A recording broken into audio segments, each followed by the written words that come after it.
ఓం శ్రీ వెంకయ్యస్వామి పరబ్రహ్మణే నమః. అధ్యాయం 1 అవధూత లీల. పిచ్చి వెంకయ్య. నెల్లూరు జిల్లాలోని నాగులవెల్లటూరు గ్రామంలో వీధుల వెంట సమీపంలోని చిట్టడవులలో చాకలి యోగం, మంగలి యోగం, డుబ్ డుక్ డుబ్ డుక్ అని అరుస్తూ పరుగులు పెట్టే యువకుడుగా మొదట ఆ మహనీయుడు లోకుల దృష్టిని ఆకట్టుకున్నాడు. పిచ్చి వెంకయ్యగా లోకుల నోళ్లలో నానాడు. కానీ ఈ లోకమనే పిచ్చాసుపత్రిలోని జనబాహుల్యం యొక్క పిచ్చిని బాపడానికి దిగివచ్చిన సాటిలేని వైద్యుడని ఆయనను ఎవరు తెలుసుకున్నారు? పిచ్చి వెంకయ్య అని ఏ ప్రజలు ఆనాడు ఆయనను పరిహసించారో వాళ్ళే ఆ తర్వాత ఆయనను భగవాన్ అవధూత శ్రీ వెంకయ్య స్వామి అని కీర్తించడానికి ఆయన చెంతకు పరుగులు తీశారు. ఎవరిది పిచ్చి? సత్యం సూర్యునిలాగా మన మధ్య భాసిస్తున్నా గుర్తించలేని మనదే పిచ్చేమో. ఒకవేళ వీరిలో అందరూ పిచ్చివారే అయినా ఏ పిచ్చి మేలన్నది మనం ఆలోచించడం ఒక్కటే పిచ్చి తొలగడానికి మార్గం. భగవాన్ శ్రీ వెంకయ్యస్వామి వారి తండ్రి పేరు శ్రీ సోంపల్లి పెంచలయ్య, తల్లి శ్రీమతి పిచ్చమ్మ. జన్మస్థానం ఆత్మకూరు తాలూకా, నాగులవెల్లటూరు. జనన తేదీ లభించలేదు. 1927వ సంవత్సరం పెద్ద గాలివాన నాటికి వీరికి సుమారు 30 సంవత్సరాలు వయసుంటుంది. వెంకయ్య చిన్నప్పుడు అందరి పిల్లలలాగే ఉండేవాడు. కొన్నాళ్ళు ఈ సిద్ధిరాజు రామయ్య గారి దగ్గర చదువుకి రాత్రిపూట వెళ్ళేవారట. ఈ చదువు అక్షరమాలతోనే ఆగిపోయింది. ఆట పాటల యందు కూడా తక్కిన బాలురకు వీరికి ఏమి భేదం ఉండేది కాదు. శ్రీ కొమరగిరి రమణయ్య చెప్పిన దానిని బట్టి 5 సంవత్సరముల వయసులోనే శ్రీ స్వామివారు ఏకాంత ప్రియులు. ఆడుకొనుటకు పిల్లలు రమ్మని పిలువగా, ఒరేయ్, నేను దొంగతనం చేసి వచ్చాను, పోలీసులు వచ్చి నన్ను పట్టుకుంటారు పోండి అని అందరినీ తరిమేసి తాను తలుపు చాటున ధ్యానస్థులయ్యేవారు. కలే పండ్లకని పిల్లలందరూ అడవికి పోతే శ్రీ స్వామివారు ఎవ్వరితోనూ కలవకుండా చెట్ల చాటున ఉండేవారు. ఎవరైనా చూడ్డానికొస్తే పైన చెప్పిన మాటలే చెప్పి తాను ఏకాంతంలో ఉండేవారు. 17-18 సంవత్సరముల ప్రాయములో కట్టెలు కొట్టి బండి మీద తీసుకెళ్లి నెల్లూరులో అమ్ముకుని వచ్చేవారు. విస్తరాకులు కోసి దోర్ణములు కుట్టి నెల్లూరికి తీసుకుపోయి అమ్మేవారు. సేద్యపు పనులు చక్కగా చేసేవారు. ఏ పని చేసినా ఇతరుల దృష్టిని ఆకర్షించి వారు ఆ పనిని ప్రశంసించేటట్లు చేసేవారు. కూలీకి కూడా వెళ్ళేవారు. తల్లిదండ్రులు వీరినెంతో గౌరవంగా చూచేవారు. కనుకనే ఇతర కూలీలలాగా కూలి గింజలను గుడ్డలో మూటకట్టి నెత్తిన పెట్టుకొని ఇంటికి తెచ్చేవారు కాదు.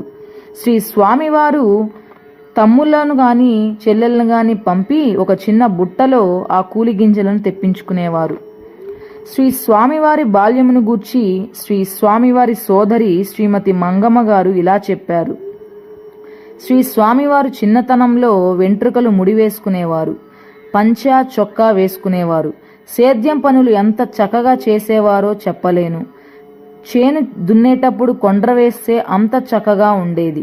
రూళ్ళకర్ర పెన్సిల్తో కాగితం మీద గీత వేసినంత చక్కగా ఉండేది. నాగటి చాకులో ఒకవైపు క్రోడిగుడ్డు పెట్టి రెండవ వైపు నుండి చూస్తే కనిపించేంత చక్కగా ఉండేది. శ్రీ స్వామివారు చిన్నపిల్లవాడుగా ఉండగా ఒకప్పుడు మా ఇంటి చుట్టూరా వేప, చింత, మునగ విత్తనాలు నాటారు. వాటిని గూర్చి మేమేమో పట్టించుకోకపోయినా అవి పెరిగి పెద్ద మానులయ్యాయి. చిన్నప్పటి నుండి కూడా తెలివిగా గౌరవంగా ఉండేవారు. నేను స్వామి కంటే చిన్నదాన్నైనా నన్నెప్పుడు కూడా అమ్మే అని గాని ఇట్లారా అని గాని ఏకవచన ప్రయోగం చేసి పిలిచి ఎరుగరు. అన్నం పెట్టు మంగమ్మ అని అడిగేవారు. సాటి పిల్లలంతా వెంకన్న వెంకన్న అని పిలిచేవారు. నేను కూడా అలా పిలిస్తే శ్రీ స్వామివారు అందరూ వెంకన్న అంటే నీవు అలాగే అనవచ్చా, నీవు అన్నా అనాలమ్మా అని పేరు పెట్టి పిలవకూడదు అని బుద్ధులు చెప్పేవారు. సాటి పిల్లలందరూ తమ తగువులు తీర్చమని శ్రీ స్వామివారికి చెప్పుకునేవారు. పొలంలో పేడ ప్రోగు చేసే పిల్లలందరికీ ఈయనే నాయకుడు. 16 సంవత్సరాల వయసులో శ్రీ స్వామివారు జొన్న కోత కోస్తే చూడ ముచ్చటగా ఉండేది. ఒక జొన్న కర్ర విరగదు. ఓది వేస్తే ఒక కర్ర అయినా చెల్లా చెదురుగా పడదు. కోతంతా ఒకే ఎత్తున కొలత పెట్టినట్టు కోసేవారు. 2 మనుష్యుల కోత తానొక్కరే కోసేవారు. ఎంత చిన్న పనైనా శ్రద్ధగా సంపూర్ణంగా చేయగలగడమే యోగమని ఆయన బోధించదలిచారు కాబోలు. నన్ను దూరాన దక్షిణ దేశాన రాజపద్మాపురంలో వివాహమునకు ఇవ్వాలనుకున్నారు. శ్రీ స్వామివారు అంగీకరించలేదు. అప్పటికీ శ్రీ స్వామివారికి పిచ్చి పట్టిందనే పేరు రాలేదు. మా 3 మగపిల్లల మధ్య ఒక్కగానొక్క ఆడపిల్ల అయితే ఆమెనంత దూరాన ఇస్తావా అని తల్లితో తగవులాడి వారించ చూశారు. కానీ మా తల్లి పట్టిన పట్టు వీడక నన్ను రాజపద్మాపురంలోనే ఇచ్చి పెళ్లి చేసింది. పెండ్లినాడు కూడా శ్రీ స్వామివారు అలిగి పెండ్లి దగ్గర ఉండకుండా పొలంలో జొన్నగూడు దగ్గర పడుకున్నారు. శ్రీ స్వామివారికి చిన్ననాటి నుండి అబద్ధమాడడం గిట్టేది కాదు.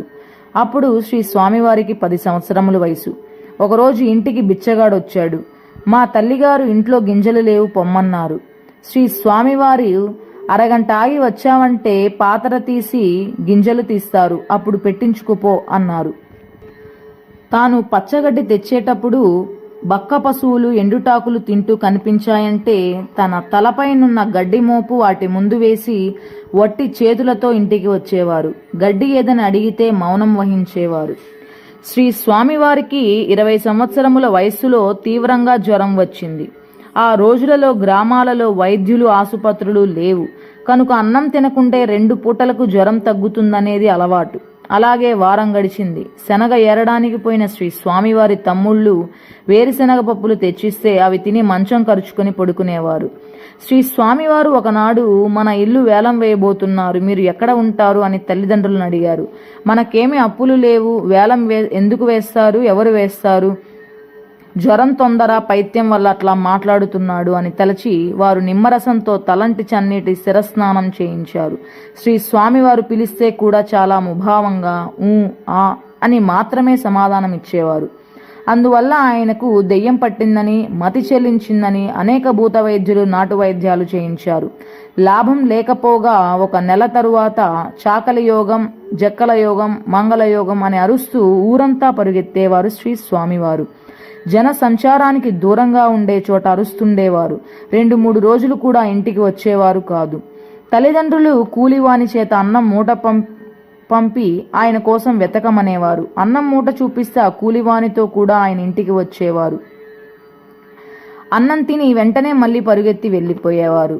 ఒకప్పుడు ఇంటిలోని వారు ఆయనను కట్టేస్తే అన్నం నీళ్లు అడగకుండా అట్లానే కూర్చున్నారు. అలా కట్టి కూర్చోపెట్టడం ఇష్టం లేక తల్లిదండ్రులు ఆయనను స్వేచ్ఛగా వదిలివేశారు.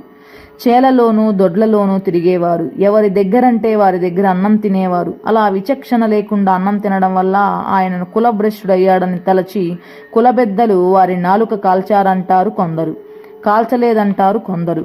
ఎక్కడెక్కడో అడవిలో తిరిగినందున గుడ్డలు చీలికలుగా చినిగిపోయేవి. శ్రీ స్వామివారి తల్లి కొత్త పంచలు చొక్కాలు తెచ్చి ఇంట్లో ఉంచితే ఎప్పుడో బుద్ధి పుట్టినప్పుడొచ్చి కొత్తవి ధరించి వెళ్ళిపోయేవారు. వయసులో ఉండే స్త్రీలు కనిపిస్తే చాలు పులిని చూసిన ఆవు వలె పరిగెత్తేవారు. ఈ పిచ్చి దశలో అందరూ ఆయనను పిచ్చి వెంకన్న అనేవారు.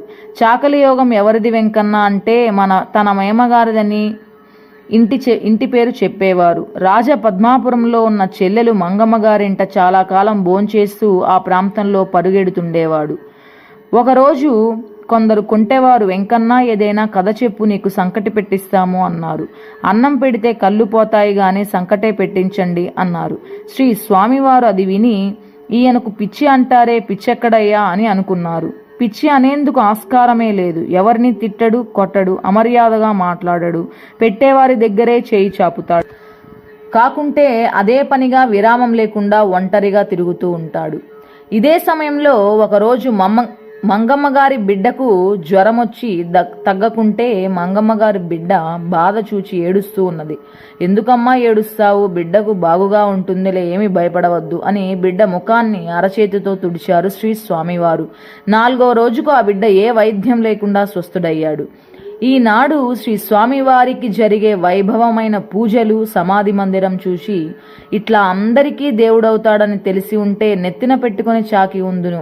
నా ఇల్లంతా గుల్ల చేసి అయినా ఎంతో బాగా చాకి ఉండును. తెలియక మామూలుగా నా అన్నగానే చనువుగా చూచాను అని కంటతడి పెట్టారు మంగమ్మ. శ్రీ స్వామివారు ఆహారం పుష్టిగా భోంచేసేవారు. ఇద్దరు మనుషుల పని తానొక్కడే చేసేవారు అని చెప్పారు. శ్రీ స్వామివారు ఉన్మత్తావస్థలో ఉండగా కపిల బావిలోకి వాలి ఉన్న చెట్టు కొమ్మలను తన కాళ్లకు పెరవేసి తల వ్రేలాడేసి వేలాడేవారు. కాళ్ళు పట్టుతప్పి బావిలో పడిపోతే మరలా బావిలోని నీటిలో నుండి గట్టుకెక్కి వచ్చి మరలా అలాగే వేలాడేవారట. ఇటువంటి సాధన సాయిబాబాకు వారి గురువు విధించినట్లు, అలాగే మరికొందరు మహనీయులు చేసిన వివరం శ్రీ సాయి లీలామృతం అనే గ్రంథంలో చూడవచ్చు. శ్రీ స్వామివారి తమ్ముడు చిన్నపనాయుడు గారు తాను స్వయంగా చూచిన విషయం ఇలా చెప్పారు. 2 ఎడ్ల బండి పోతుంటే శ్రీ స్వామివారు ఆ బండి వెనుకగా వచ్చి కూర్చునేవారు. కాళ్ళు బండిపైన, తలా శరీరం క్రిందకు వేలాడుతుండేది. ఎవరైనా చూస్తే బండెక్కి మామూలుగా కూర్చునేవారు. ఓం నారాయణ ఆదినారాయణ. అధ్యాయం 1 సమాప్తం.